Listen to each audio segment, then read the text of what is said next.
மீந்து போன சக்கரை பாகு வச்சு இன்னைக்கு 2 ரெசிபிஸ் எப்படி செய்யறதுன்னு பார்ப்போம். இதுக்கு அந்த சக்கரை பாகுல கொஞ்சமா வெந்நீர் விட்டுக்கோங்க. கொஞ்சம் அப்படி நல்லா கலந்து கொடுத்தீங்க அப்படின்னா நல்லா இந்த மாதிரி கரைஞ்சு கிடைக்கும். இப்போ இதை வடிகட்டி எடுத்துக்கோங்க. 1/4 கப் அளவுக்கு சர்க்கரை போட்டா எவ்வளவு பாகு வருமோ அவ்வளவுதான் இருக்கு என்கிட்ட. அதனால நான் கூட 1/2 கப் அளவுக்கு சர்க்கரை சேர்த்துக்கிறேன். இப்போ ஒரு கடாயில 1/4 கப் அளவுக்கு நெய்யோ இல்ல எண்ணெயோ சூடு பண்ணிட்டு அதுல 1/2 கப் அளவுக்கு மைதா இல்ல கோதுமை மாவு கலந்துக்கோங்க. நல்ல வாசனை வர்ற வரைக்கும் இந்த மாதிரி வறுத்துக்கோங்க. இடையிலேயே இது கூட நீங்க ஏதாவது நட்ஸ் போடுற மாதிரி இருந்ததுன்னா போடலாம். நான் கொஞ்சம் முந்திரி பாதாம் எல்லாம் சேர்த்துருக்கேன். கூட கொஞ்சம் டூட்டி ஃப்ரூட்டியும் சேர்த்துருக்கேன். இதெல்லாம் உங்கள் விருப்பம் தான். தேவைன்னா போட்டுக்கலாம், இல்லாட்டி வேண்டாம். மாவில் பச்சை வாசனை போனோடனே நிறுத்திட்டு தனியாக எடுத்து வச்சுருங்க. இப்போ நம்ம சர்க்கரை கலந்து வச்சுருக்கோம் பார்த்தீங்களா, அந்த பாகு அதை ஒரு குக்கர் பேனில் சேர்த்து நல்லா ஹீட் பண்ண ஆரம்பிக்கலாம். ஒரு 7லேருந்து 8 நிமிஷம் நல்லா ஹை ஹீட்டில் வச்சு நீங்கள் ஹீட் பண்ணிங்கன்னா இந்த மாதிரி ஒரு கம்பி பாகு பதம் ஃபார்ம் ஆகும். ஆனோடனே நிறுத்திட்டு நம்ம ஆல்ரெடி வறுத்து வச்சுருக்கோம் பார்த்தீங்களா, அந்த மாவில் இந்த சர்க்கரை பாகை சேர்த்துக்கோங்க. தேவைன்னா எசன்ஸ் சேர்த்துக்கோங்க. நான் இன்றைக்கி ஐஸ்கிரீம் எசன்ஸ் சேர்த்துருக்கேன். தேவைன்னா ஃபுட் கலரும் சேர்த்துக்கலாம். இதெல்லாம் உங்கள் விருப்பம். சேர்த்துட்டு கிளறிக்கிட்டே இருங்க. நம்ம அடுப்பில் வைக்கவே வேண்டாம். நம்ம பாகுப்பதம் இதுக்கு மேலெல்லாம் எதுவுமே பார்க்க வேண்டாம். ஜஸ்ட்டு நீங்கள் வெளியிலேயே வச்சு அப்படியே கிளறிக்கிட்டே இருந்தீங்கன்னா போகிறோம். கொஞ்சம் நேரத்தில் அந்த மாவு நல்லா திக்காகிறது உங்களுக்கே தெரியும்.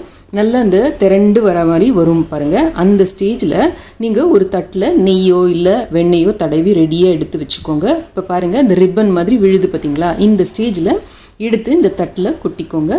கொட்டிட்டு ஒரு டவரா இல்லாட்டி டம்ளரில் அடியில் கொஞ்சமாக நெய்யோ இல்லை எண்ணெயோ பூசிட்டு மேலே அப்படி லைட்டாக தடவி கொடுத்தீங்க அப்படின்னா நல்லா அந்த ஒரே மாதிரி நமக்கு ஸ்மூத்தாக அந்த ஃபினிஷ் கிடைக்கும். கொஞ்சம் லேட் ஆகிடுச்சுன்னா அந்த மாவு கொஞ்சம் புறப்புறன்ட்டு ஆகிட்டு உதிர ஆரம்பிக்கும். அந்த மாதிரி இருந்ததுன்னா பயப்படாதீங்க. இப்போ கொஞ்சோண்டு ஒரு 1/4 டீஸ்பூன் இல்லை 1/2 டீஸ்பூன் தண்ணியை விட்டு ஒரு கிளறிட்டு திரும்ப இதே மாதிரி நீங்கள் பண்ணிங்கன்னா போகிறோம், கரெக்டாக வந்துடும். இது ஒன்றுமே ஆகாது, பயப்படவே வேண்டாம்.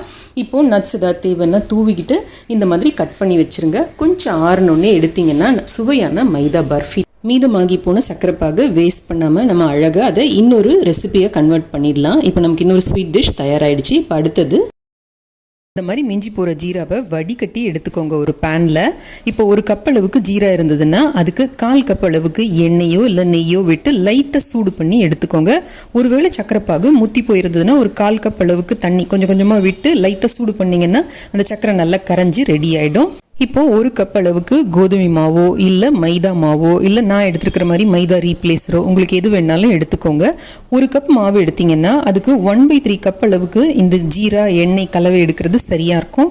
ஆனால் இது மாவுக்கு ஏற்றபடி கொஞ்சம் முன்ன பின்ன ஆகும். ஸோ அட்ஜஸ்ட் பண்ணிக்கோங்க. பார்த்து கொஞ்சம் கொஞ்சமாக விட்டு பிசைஞ்சிக்கோங்க. கூடவே 1/4 டீஸ்பூன் ஏலக்காய் தூளும் ஒரு சிட்டிகை உப்பும் போட்டு பிசைஞ்சிங்கன்னா நல்ல ஃப்ளேவர்ஃபுல்லாக இருக்கும்.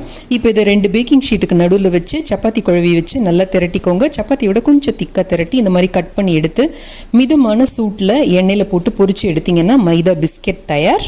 நல்ல கிரன்ச்சியாக டேஸ்டியாக இருக்கும் இந்த பிஸ்கெட்.